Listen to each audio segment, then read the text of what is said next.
Hello everyone, so today I am here to do a video all about the books that I've loved the most that I have read for school. And this is up till right now, which I am currently through my bachelor's and into one semester and a month of my master's degree. So I'm sure I will be making this video again in the future, as well as I will obviously be making a video. I did one for my bachelor's degree of rating and talking about every single book that I read for my degree at the end of my master's degree. Don't worry, I know you guys all like these videos where I talk about these kind of books. So yeah, today I'm just going to be talking about a handful of books that I have read that I just really loved. Most of these are from my bachelor's degree, but there are quite a few also from my master's.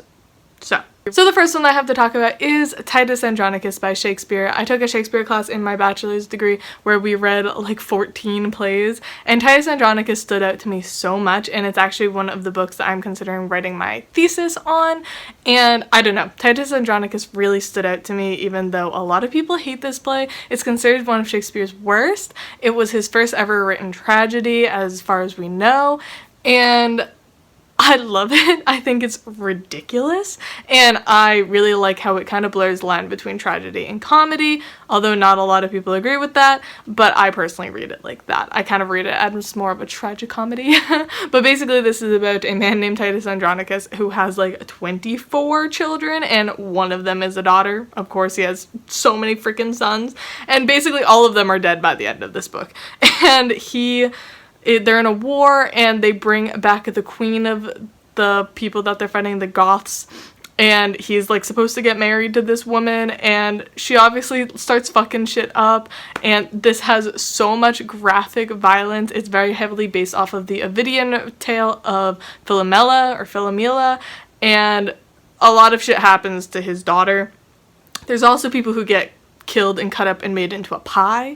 So like, this book is a little bit ridiculous and very much over the top, but I personally just loved it. I thought it was a lot of fun and very different from most Shakespeare that I've ever read and that exists. So yeah, I love Titus Andronicus, and it's remained one of my favorite books of all time since I read it like 3 years ago. Speaking of Ovid, I have Ovid's Metamorphosis. This is a book that I don't know if I love this book, but it has been the most helpful thing I've ever read in school. Ovid's Metamorphosis is basically what inspired 90% of Shakespeare tales.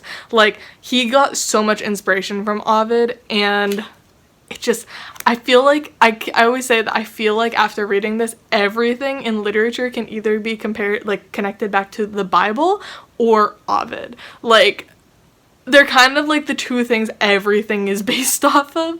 And Ovid's Metamorphosis basically goes through, like, mythology. Like, it starts with creation and goes through kind of all of the different myths and big names of Roman and Greek mythology, and just in epic poetry form. I'm not that big of a fan of poetry, but I do seem to enjoy epic poetry and like plays and stuff. So Metamorphosis, I don't know if I love this book, but it's definitely a book that I just constantly am going back to and using in my research. And if you want to know how I annotated it, I have a whole video about annotating books for academia. Come on. Tay is here. Wanna say hi? Oh, DJ! Alright, so the next book I have to talk about is The Awakening and Other Stories by Kate Chopin, or Chopin. I don't know how to say it, okay? Everyone always tells me how to pronounce it, and I can't say it. Chopin? I'm sorry. This is like the only piece of American literature that I've ever enjoyed. Like, you know, like older American literature, not contemporary lit. Hey, what are you doing? She is going the worst route to get onto the bed. Come on.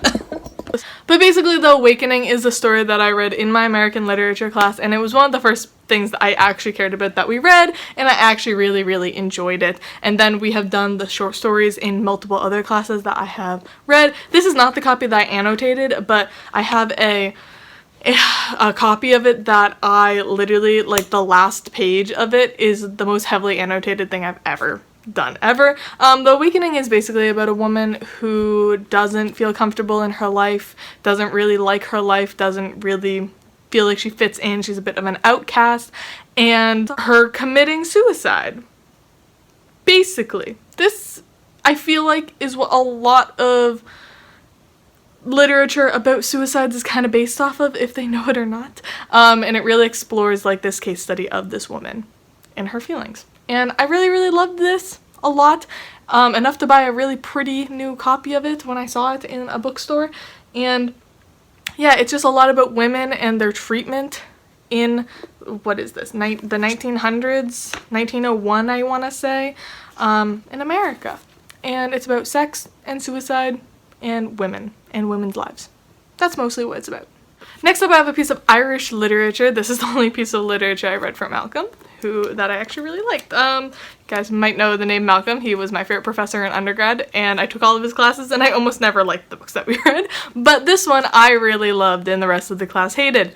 But whatever, and that is A Line Made by Walking by Sarah Baum. This is a piece of Irish literature, more contemporary Irish literature, and we follow a girl who is struggling to cope with urban life, so moves into more rural Ireland, and it's a lot about nostalgia and solastalgia, which is basically this like phenomena of like nostalgia and like feeling lost in new spaces and things like that. It's a lot about her depression and anxiety, and I personally really like this because I also personally believe that this character has OCD. A lot of what she was describing in her everyday life was very much obsessive compulsive disorder symptoms, and it's a lot of just about her kind of internal monologue, a lot of stream of consciousness, and also just her trying to find herself. And there's a lot about photography and things like that. I really, really loved this book when we read it. Obviously, I have a ton of notes in this, and I really enjoyed this. It's a great piece of Irish literature, and it also is very recent. It's contemporary. It was published in 2017, so it's very, very accessible. If you're interested in getting into Irish literature, highly recommend it. Actually, sorry, I lied. I do have another piece of Irish literature. I totally forgot that this was Irish lit. I have Waiting for Godot. This is another one that I read for Malcolm twice, and I love this play. It is like my favorite play ever. Basically, it's about these two men who are sitting on the side of a road in kind of a desolate environment, and they are waiting for Godot. And it is a two-part play that both of the parts are almost identical to one another, and it's just about these two guys, and then there's two other characters that come, and it's kind of this whole question of who is Godot, what are they waiting for, why are they waiting for him, and it delves very deeply into a lot about Irish culture and Irish fears and stuff like that. And I really, really loved Waiting for Godot. I have read this author's other plays, didn't love them as much, but Waiting for Godot remains one of my favorite plays of all time. And then I have just an entire author, and that is Coetzee. Actually, I didn't even read this one for class, but just the entire author of Coetzee. I have taken 2 post-colonialism classes now, and we obviously read a lot of Coetzee. Sorry if I'm pronouncing it wrong. I've heard so many things. People like Coetzee, Coetzee, Coetzee, so I don't know how to pronounce his name. I'm sorry. He is a South African author who writes a lot about post-colonialism, and basically that's it. So I read Waiting for the Barbarians for my undergrad post-colonialism class, and this is basically like as obvious about empire as you can get. We follow, I think he's the magistrate of this area, and you know, there's the native women, and then stuff happens. It's a lot about empire. If you know about post-colonialism and empire, you know what this is basically about, and I loved this one. I gave it a 5-star. It just talked a lot about very interesting and important subjects, and I really enjoyed it when I read it. And then I also read Disgrace, which is probably his most famous work, I would probably say. And this follows a man who is a professor who sleeps with one of his students, and I mean, sleeps with is kind of debatable, rapes her. And then there's a whole trial and stuff. He kind of gets exiled. That's the wrong word, but like he's not allowed back to his job or anything like that. He doesn't think he's done anything wrong. The main character in this, you just hate the entire time. It's fine. And he goes and starts living with his daughter, who is a lesbian, and she lives on this farm with a bunch of dogs. She like kennels dogs for people, and then this like neighbor, Africa, a lot about post-colonialism and colonialism and kind of what happens when he's not able to protect his daughter from certain things. And it's really tragic, it's really weird. Big trigger warnings. Actually, big trigger warnings in all of his stuff. And then Lives of Animal is a pseudo speech narrative speech. Basically, it's a fictional story about a fictional woman named Elizabeth Costello. This is one of the stories in Elizabeth Costello, if you have read that, where there is a woman who is a professor and writer named Elizabeth Costello who goes to this place and makes a speech about the lives of animal and vegetarianism. And Kutsia gave this speech and read this narrative at a speech and conference about animals. So you can kind of assume Elizabeth Costello is Kutsia. Some people argue that. I don't see how it could not be him. But yeah, this was really interesting. It was very, very interesting to read from, like, as a non-vegetarian, to read this about vegetarianism and the lives of animals. Sometimes I think he went a touch too far, like he brings up the Holocaust a couple times, and I thought that was a little bit too far, and we actually had a whole conversation about what it means to go too far in literature. So that was an interesting conversation. But yeah, Kutsia is definitely an author that I really liked from my school reading, so I did pick up a book all on my own by him, and I didn't like it that much, so I might have to look into, like, more of his books. But yeah, definitely an author that I have really enjoyed reading over the past year or so. A book for my master's that I read, this was for just my general graduate studies class, where we talked a lot about disability studies and disability literature. So we read Good Kings, Bad Kings by Susan Nussbaum. Susan Nussbaum is a disability rights activist, but she also wrote this fictional novel. She's mostly known for her essays, but this is a fictional novel about an institute, and we follow many different characters who live or work at this institute for people with disabilities. Mostly we follow characters who are in wheelchairs, and we also follow a woman who works at this institute who is also in a wheelchair, and Susan Nussbaum herself is in a wheelchair. This talks a lot about the autonomy of people with disabilities and the treatment of people with disabilities and how institutes can basically be improved and what's wrong with them, kind of thing. And I loved this so much. I thought it was so great. I think about this book very, very often. I wrote my whole entire, like, final project for this class about this book.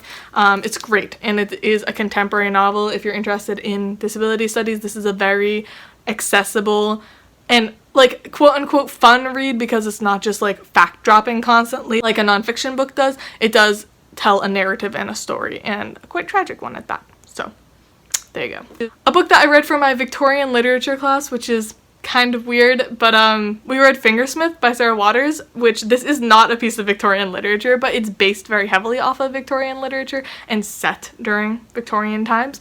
I think Sarah Waters is a Victorian era scholar, so it is very, very accurate, and that's why we read it. This book was awesome. I love this book so much. It's basically about a girl and her family who decide to trick this other family, and she becomes, like, kind of the hand servant to this very, very rich girl, and she's basically trying to scam people, but then there's a huge twist.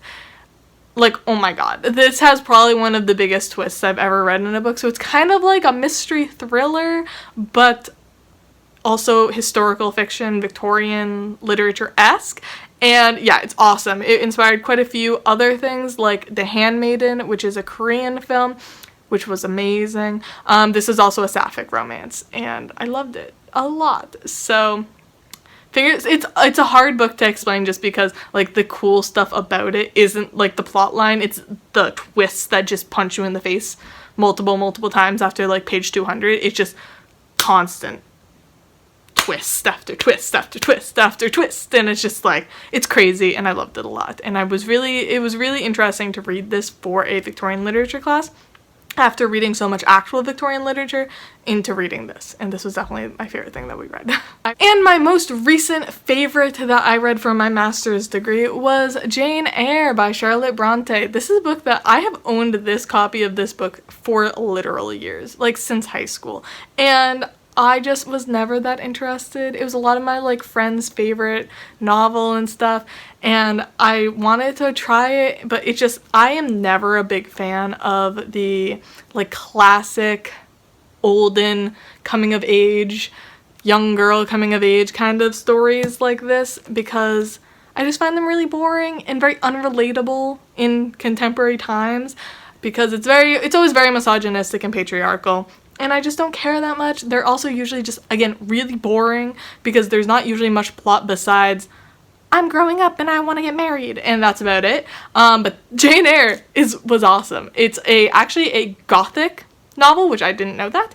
I might have picked it up earlier if I'd known it was gothic. But yeah, it's a gothic Victorian literature novel that follows Jane Eyre, who is an orphan, and she goes and starts working at Thornfield, which is where Mr. Rochester lives, and she falls in love with Mr. Rochester, but there's also some spooky shit happening, and it was so good. It captivated me right from like the first 50 pages. This is probably one of the most accessible novels I've ever read from this time period. So if you are kind of like me and a little bit like hesitant about picking up classics and stuff just because they can be so dry and boring, this is so accessible, and it really doesn't feel like it was written a long time ago. And I loved Jane Eyre. It was great. I really enjoyed myself, and I'm really happy that a class finally made me pick this up. And I have gone out and bought Wuthering Heights also, which is by her sister, and I do definitely plan on picking up more by Charlotte Bronte as well as the other Bronte sisters. So yeah. But yeah, so those are all of the books that I have currently just absolutely adored that I read for class. Obviously there are more books I have enjoyed or given even a 5-star to, but haven't stuck with me as much as these books have. Like when people ask me like, what was your favorite book from school, it's gonna be one of these that I answer with. But yeah, anyways, I hope you guys all enjoyed this video, and definitely tell me down in the comments below if you've read any of these books or what your favorite book that you read for school is. And anyways, I love y'all, and I'll see y'all soon. Bye!